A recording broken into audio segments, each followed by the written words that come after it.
You know, who would have thought that if I could turn back the clock in school and the careers officer said to me, what would you like to be when you grow up? And if I looked in the eyes and said, do you know what, I really, really want to be a superhero. How about that? He probably looked at me and said, Barry, my dear boy, just get down to earth.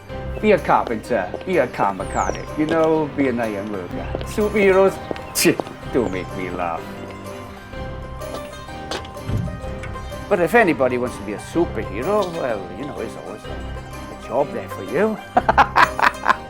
Doesn't pay well, but at least your heart's in the right place.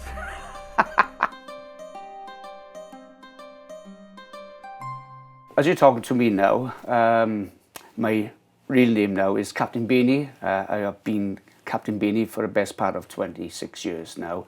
But I never have been Captain Beany, obviously, because my real name is Barry Kirk. And I've been living in Port Talbot for the best part of all my years now. Captain Beany is a very popular local legend, as you well know.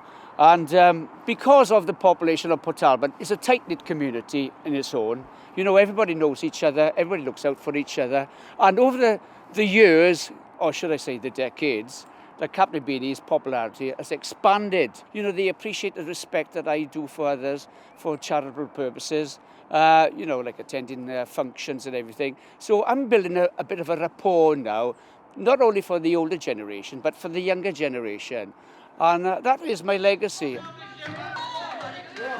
And then it all obviously received back in September 1986, when I had this half-baked idea to lay in a bath of cold baked beans for immeasurably of 100 hours.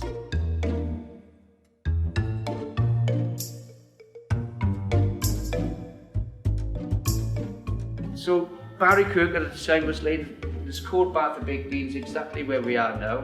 And people were coming in from the window area, putting all their money into a bean pot.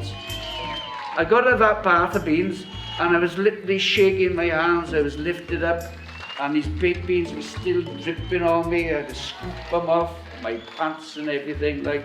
And I was so shattered. Everybody raised a champagne. My mother was in tears. My girlfriend was in tears. Everybody's probably in tears. I lived with my mother for the best part of my life. In my 40s, I lost her to cancer.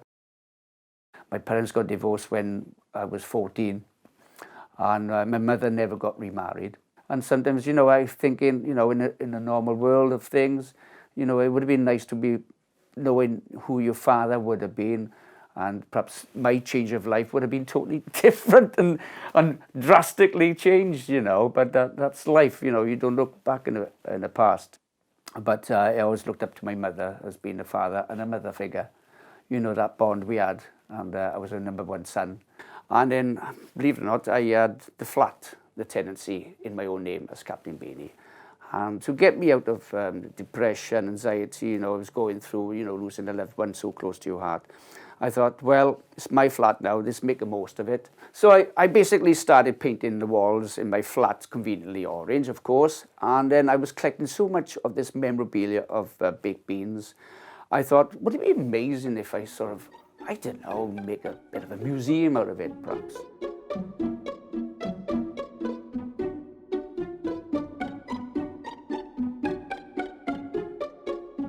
I was very shy in school, and to overcome, I must admit, I was a bit bullied, you know, and basically I thought I'd take out the bullying aspect of being as flamboyant, extrovertish. People wouldn't bully me. They laugh at me. I don't mind being laughed at because that doesn't hurt. So relatively, it's been in my psyche all these years, and I think it's just needed that little momentum to push me a bit further along the field to create a persona of being as I am now as Captain Beany. So, as you well say, the balance between Barry Kirk, Captain Beany, I think basically it's petered out because you can have too much of a persona and forget the real you.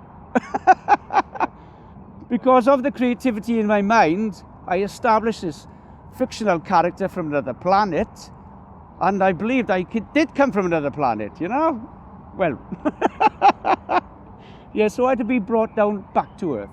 So, yeah. Back down to earth. Ha!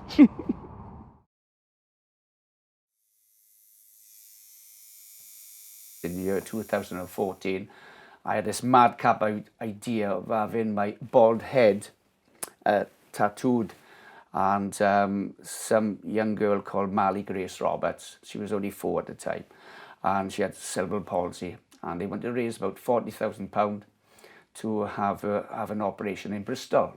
So I went to see my good friend Craig Jenkins of Port Talbot Tattoo Studio and said, look mate, I got this half-baked idea. What's that then?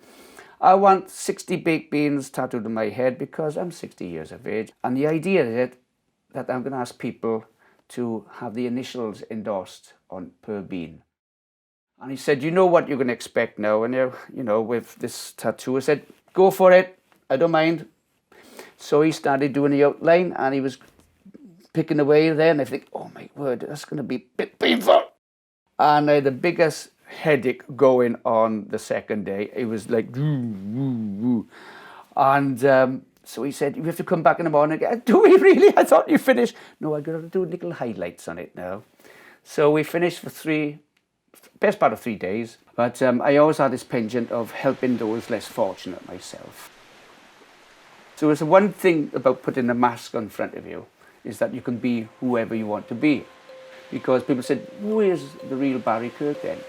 And I said, I don't know, he's a very introverted young person, you know, he's a bit shy, but as soon as he puts on another kind of persona, you know, I just go hell to leather with him.